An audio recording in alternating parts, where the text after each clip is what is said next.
this is the beginning of the new Nigeria. Can I get an amen? So I have this good book. I call it a good book. Some people call it the Bible. It says in Haggai chapter 2 verse 9, it says the glory of this latter house shall be greater than the former. Amen. Can I get an amen? Yes, so amen. You'll be a million now. So okay, so amen. Saith the Lord of hosts. He says, I will give this place and I will give it peace, saith the Lord of hosts. Amen. So prayer works, but praise even works faster. Because once you start praising, God himself comes down and lets his presence be felt everywhere. Touch our nation, touch our leaders, and touch us as well. Come on, let me hear you. Say that again. Say that again. Father, touch our nation, touch our leaders, and touch me as well. And use me, oh God, to bring change to this nation. Come on, ask God, ask God. Say, Father, touch me, touch this nation, touch our leaders, touch their hearts, touch their ears, touch their brain, so that this nation can be greater and become the nation that we want in Jesus' name. Once, I want you to ask God Almighty for a special gift for yourself. So please make a request for God, for your own self, for your own family. If you don't have anything to ask God for, please ask for me. Say, God, please bless this man that is standing in front of me. Help his situation.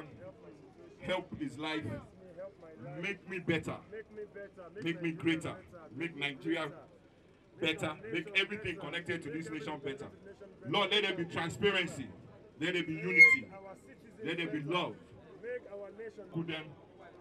As we are praying agreement. Father, Lord, in the mighty name of Jesus, I can't hear that amen now. That amen. God, you can't even hear that amen. I commit this person that is to my left, to my right, into your hands, Almighty God. This change that we have come for, Father, please let it be real change in Jesus' name. This reformation, because of our agreement, Father, let it be real reformation in Jesus' name. Father, end all the rada in our lives in Jesus' name. End all the rada in these nations in Jesus' name. And Lord, please prepare us to be able to take over, to be able to take charge in Jesus' name. Thank you, Almighty God. And Lord, this is just the beginning of the first chapter. As we are writing the other chapters, Lord, please write it with us in Jesus' name. Thank you, Almighty God. In Jesus' precious name we pray. Can I get a proper bones okay? Soros okay, cause amen. Soros okay. Now, I told somebody, I said, coming out for almost how many days now? Today's the 11th day. They will hear us by force, by fire. So the water body Soros okay. You don't have any go oh yeah, Soros okay. Soros okay. All right. At this junction, we're going to take the national anthem. If you know Nigeria, make some noise. Now, I told somebody yesterday, the vision 2020 they are talking about will not start them already. This is the vision.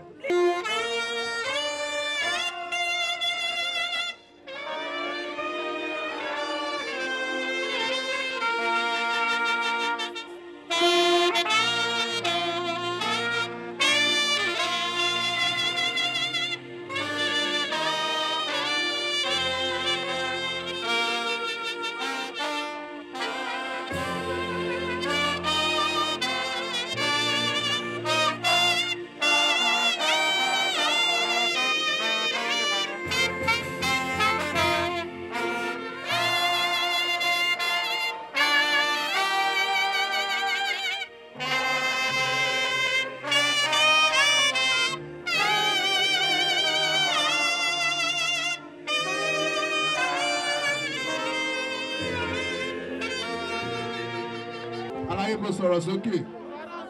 Soros go loud way. Oh yeah, mark these guys. Oh yeah, Rowe okay. No way sókè báyìí. Ìwọ tó fẹ́ sọ̀rọ̀ sókè. Jẹ́ kí Ọlọ́run kó gbọ́ ohùn ẹ yàtọ̀. Wá ní pé Olúwa ó ṣe. Ọjà yóò korúkọ rẹ lẹ́nu mi. Olúwa ó ṣe.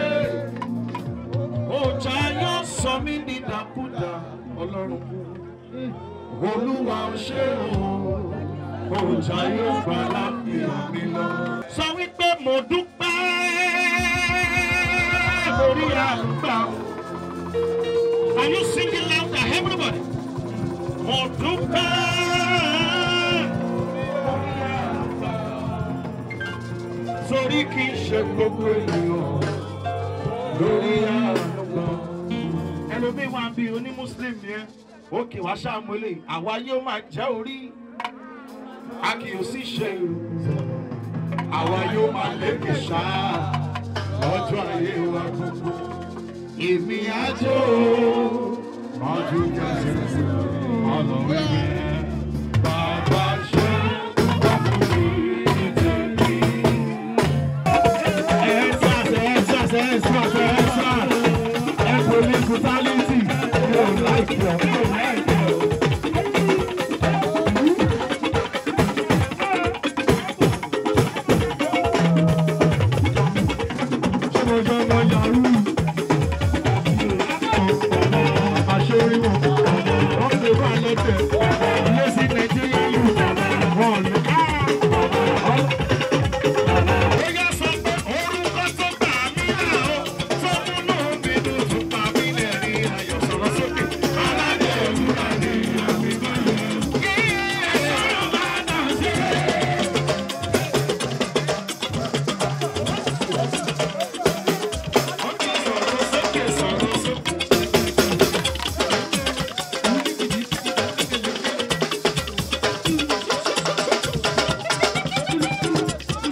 Wọ́n ní 1960 la gba independent, irọ́ ńlá ni 2020 la wà yìí, a ṣẹ̀ṣẹ̀ gba independent after corona.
Thank God for today. Thank God for today. We are actually here not because of anything, it's not because of any atrocity or riot, but we are actually here for good governance. We don't just want to end SARS, but we want to end all malpractices, all inconveniences, all problems we are facing in Nigeria. Today you can imagine we have a lot of people here. If they have good governance, none of them will be here. But because we don't have good governance, they are here agitating, telling the government, this is what we want, that is what we want. We have a whole lot of things, end SARS, end SWAT, end bribery and corruption, end brutality and everything. So this time, our government needs to respond. They need to respond not just by promising, respond with actions. Detain who is supposed to be detained. Find out who has done wrong, then we can move forward from there. If it is good, if Nigeria is good, it's good for every one of us. Even it's good for them. They are all scared now. They flee because they are afraid of the masses. Masses are gentle people. You can imagine good-looking people around me. I am talking freely because I'm not afraid of them, because I have not done wrong. If you know you have done wrong, you will flee. You will be scared of them.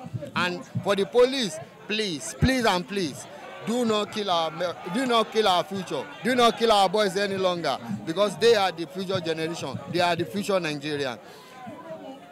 Our government should do total reform in the governance. Minimum wage should be set. It might not be the same in all states, because anybody earning 100,000 in Lagos and anybody earning 100,000 in Ekiti will be living like a king, while any 100,000 in Lagos will be struggling to feed. You can understand what I mean. Do that. Reform Nigeria. Make Nigeria great again.